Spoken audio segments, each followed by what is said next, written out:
it seems like after they become, if they win election, when they don't do anything about it, they say, well, they never said they were going to do something about it. Yeah, Or right. Barack Obama's term was, I never campaigned as a progressive. I never said I was a progressive. He never Oh, campaigned like oh, that. oh, But if you oh. go back and listen to his speeches, Of I was course he like, said no, it. it Yeah. sounds very highly progressive to me. Yes. And I think he beat Clinton by feigning progressivism. Yes. Is Wait. exactly what Of he did, course. but he'll never admit that, and you'll have a million people making excuses about it. Yes, and you're talking about there a lot of bad faith there as well, with people saying, "Oh, I knew he wasn't progressive all along," or people saying, "No, and he never promised anything," and everybody just projects their own views onto him. And look, that is true to a certain degree. A lot of people do project their own views onto him, but he did campaign as a progressive. He gave so many speeches like that back in. So I'll tell you. So I was an enthusiastic Obama supporter in '08. And one of the reasons was I was so happy to see the Democratic Party get wrested away from the Clinton faction. And Hillary obviously represented the Clinton wing of the party, and here's Uh-huh. Obama coming in, and he's going to bring in all new people. I thought, we're going to get all new people. It's going to be great, and he comes in and he brings in the same people. I couldn't believe that. Rahm Emanuel is back. Hillary Clinton is Secretary of State. Larry Summers is running economic policy. Tim Geithner's in there. It blew my mind. But the other thing is, so I knew that he had that centrist side to him, that he liked to, he gave his famous speech at the convention in '04 about, there is no red America, there's no blue America, we're all in this together. And I was like, yeah, that's sappy. But he also has this other side where he's very smart and he's very sharp and he can tell Wall Street, he knows what's the matter with Wall Street and he's going to do the right thing and all that stuff. I thought he was doing the centrist bipartisan stuff just to sort of reel in the suckers. I thought that was just the boilerplate. I had it exactly wrong. It was the other way around. He was reeling it in. That's the stuff he meant, right? It was the liberal, the progressive stuff was just to reel in the suckers. It was to reel in me. I was trying to understand, Obama has two big achievements as president.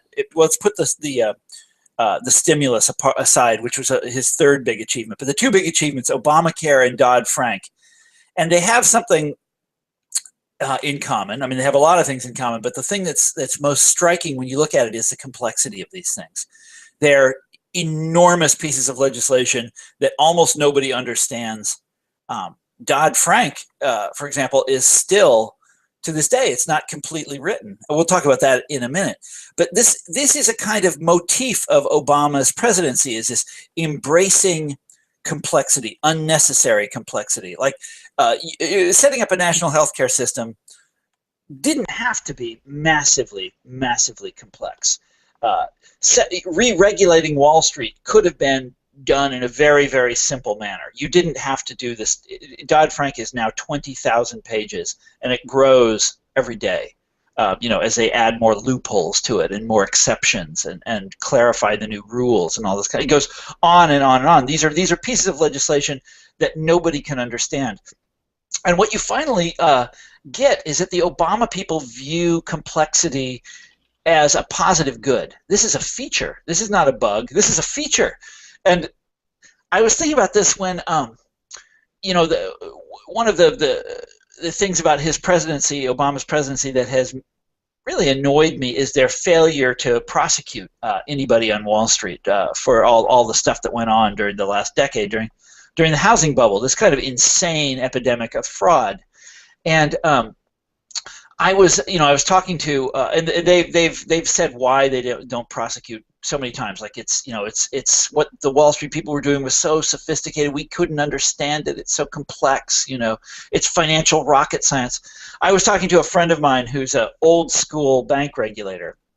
He had a hand in prosecuting a lot of S&L executives back in the '80s, and he said that in his day, when they, in the old days of bank regulation, when they would look at what a bank was doing and they would see unnecessary complexity, like what we saw in the 10 years ago with all these, these financial instruments that nobody could understand, the credit default swaps, stuff that really nobody got. Not even the people that were trading in them really understood these things. When they saw stuff like that back in the 80s, they would say, aha, fraud. Whenever a bank is doing undue complexity that they don't need, that's almost certainly fraud. And so when they saw that, they would zero in on it. That's a red flag. It's not necessarily the complexity per se, right? It's more so that it was a giveaway. It was a complexity allows them to hide things and do things otherwise that if you did it in a regular way that's easy to understand, everybody would understand it to be fraud. So complexity is a way to kind of obfuscate and muddy the waters on what's going on. And yes, that's right. And what I didn't realize is that complexity is for the professional class. This is a central thing. So for the people, the kind of like smart Harvard lawyers in the Obama administration, they look at the same thing, at this financial complexity, and they say, oh, sophistication. That's not something bad. That's something good. And they look at Obamacare, the complexity in Obamacare. It allows them to have it both ways. You can both bring the poor into the system, and you don't have to put the insurance companies out of business. And you can get big pharma; they can get a cut of the action too.